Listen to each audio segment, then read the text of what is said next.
Okay, thank you. Hope you can hear me. Yep.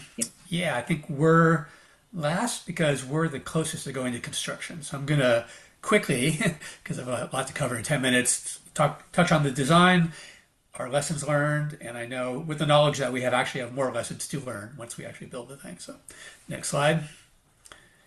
What's interesting, this project, there's two reports I think people interested in this topic should be aware of. And Marilyn mentioned one in the chat. And they kind of track with our work in the North Bay. So originally we got a 2017, actually San Francisco State, Kathy Boyer, got a grant administered by Maryland, Marine Community Foundation, so big shout out to them. And prepare concept level designs at this site. And next slide culminated in this report, which you can get on the SFEI website, New Life for Road and Shorelines, which has got a lot of things in it.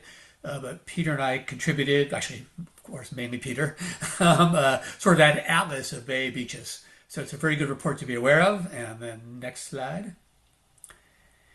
Then from then, I've had to string together multiple grants. This doesn't show the ones that I didn't get.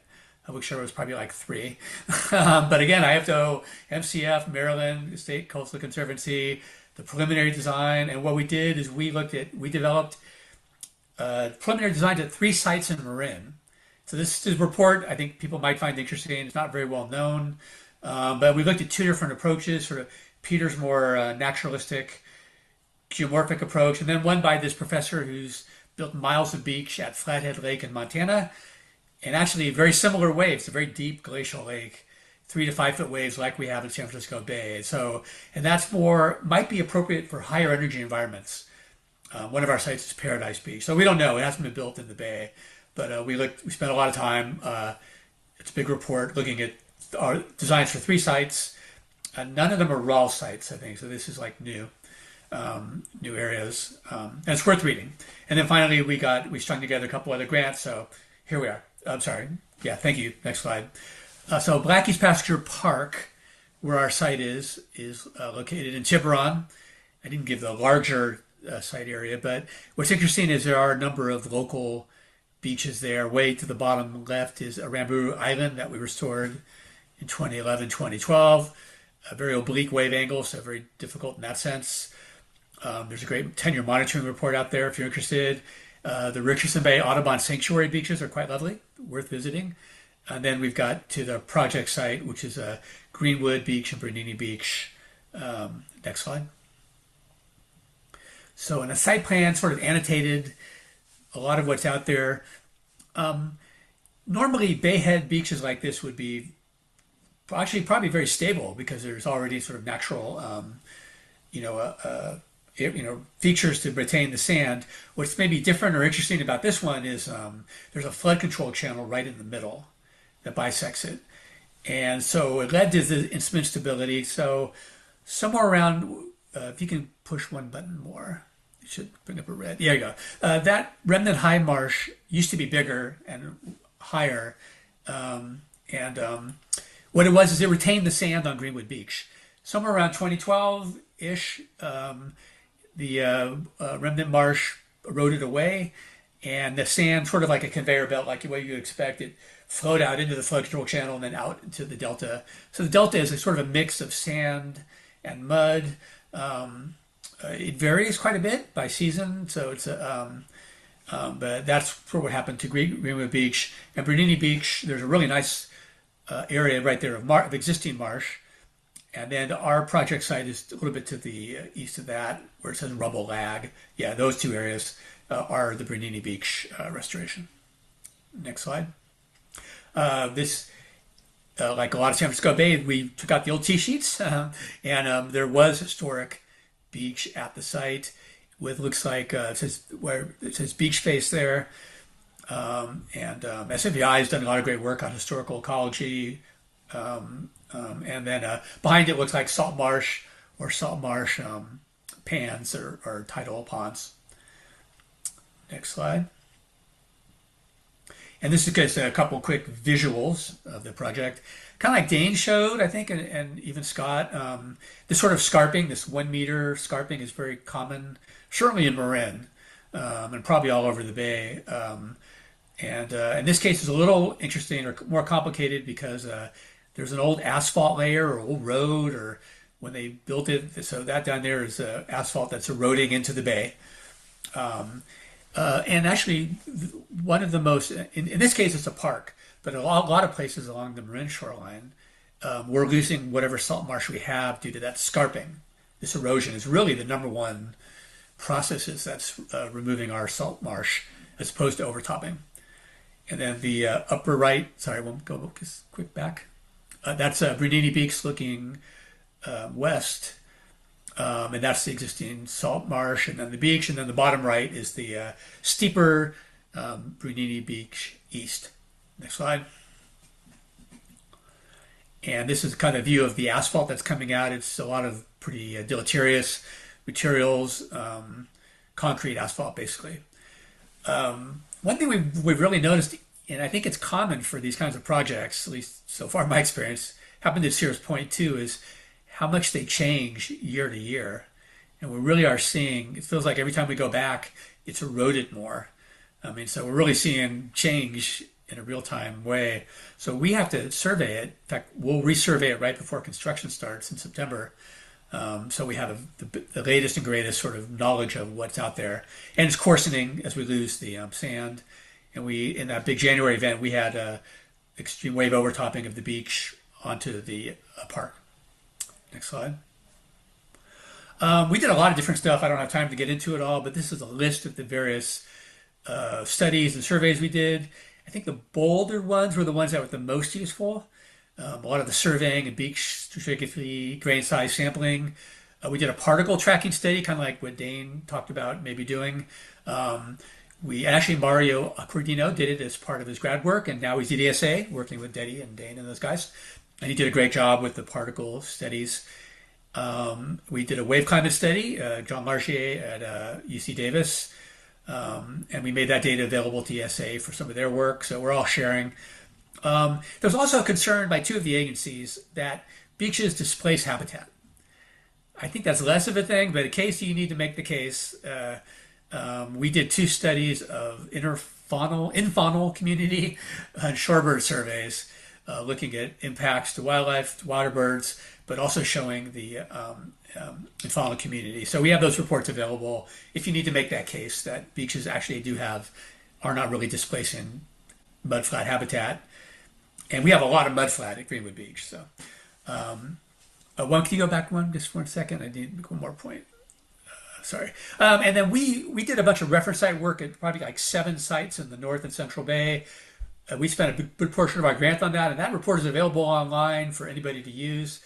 You know, we even got a permit from East Bay Park District to do an aerial over Point Pinole Park, which is like, I think it'd be easier to fly over the Pentagon, to get permission from those guys. So that data is available if you could use it. We hope people take it and build on it. I just wanted to make it clear that part of the grant was to prepare this data and make it available to anybody. Next slide. Okay, this is the project.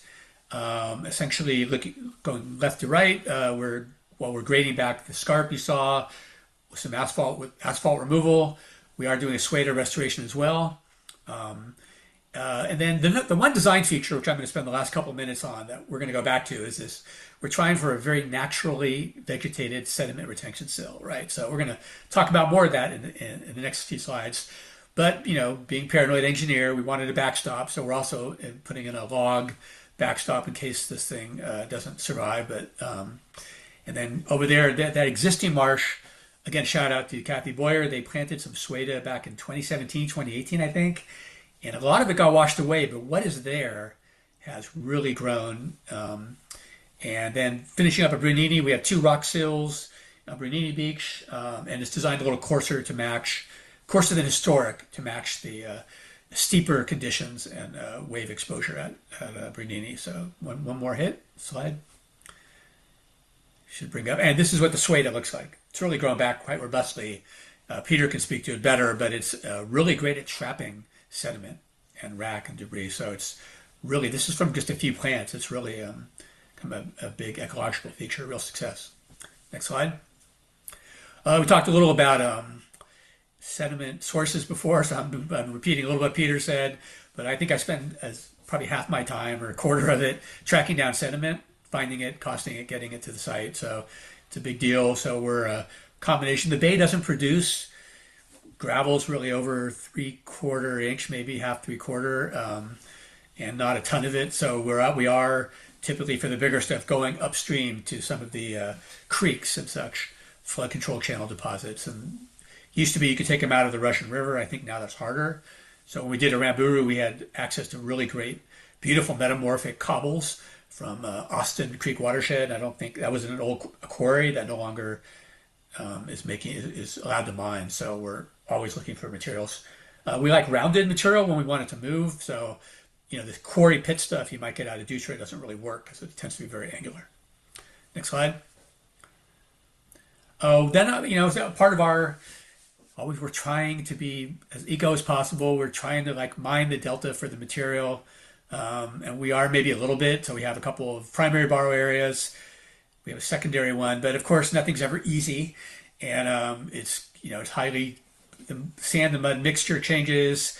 There was, of course, fish stranding concerns. So we had to build fish bypass. And then there's just one local resident who really went to he wrote everybody he could think of. Probably some of you got his emails trying to stop us because he wants to wade out, which is actually kind of dangerous actually, and go and wade into them because there's a lot of mud too.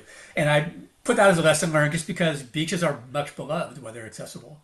So you really do. This guy showed up after Sequoia, but it's just one of the things to be aware of that these are much beloved. So, okay, now we're in the last couple slides on the naturally vegetated sediment sill. This is one of Peter's cartoons, and the goal was to recreate that a little bit of marsh that was there before that was able to retain the sediment in a more nature-based looking and acting using vegetation. Engineering with vegetation is always hard. So, and our goal was, next slide, you're going to pull up and this is what as that adherent said. This is a little more typical of the sill, of a more engineered sill with the rock sort of really rock riprap stacked up. And obviously they have a different wave environment and different requirements from the Port of San Francisco, but we're trying to keep evolving these things as best we can to as natural looking as possible. So again, being paranoid about failure, we insisted that we build this thing because we don't want it to, it's a bad opening day when you build it and it washes away in the first few tide cycles. So next slide. So we built one in November using as all local sediments. But it turns out that the sand mud mixture, the sand was siltier. It was hard to mine offshore, soft ground. We had conservancy, North Bay Conservation Corps people with wheelbarrows getting stuck. So we did our best, and they built it with less cobble density and size than specified. So it got eroded away very quickly. I mean, definitely blown away by the end of the big storms in January and February. But one nice thing about being in a small team and a client like Town of Tiburon, next slide. We spent a little money. We did round two, where we built it. This time we imported better materials, real bay muds, larger cobbles, higher cover density, and we were a little more robust in our construction methods. And that's been there since early March, I forget now. And so far it looks great. The plants are coming up. We'll see. We missed the winter storms. September's still a ways away, but I think maybe it calls the lesson here is, you got to be. You can't always stick to whatever plan you wanted. You have to build and try things. And if it fails, well, we're all learning, right? So let's try the next thing. This hopefully is a good example of that. We're a little lucky that we're able to do it. Sometimes contracts and schedules don't allow for it, but I think in this case it was essential. Next slide. I can do the last one. Oh no, this is just an aerial view of the more robust nature-based sill. Finally. Hey, we hope to go to construction. Well, we are going to construction in September, not hope. And I just want to thank Marin Community Foundation, Conservancy, SFBRA, and the Town of Tiburon. Takes a lot of people to build a beach.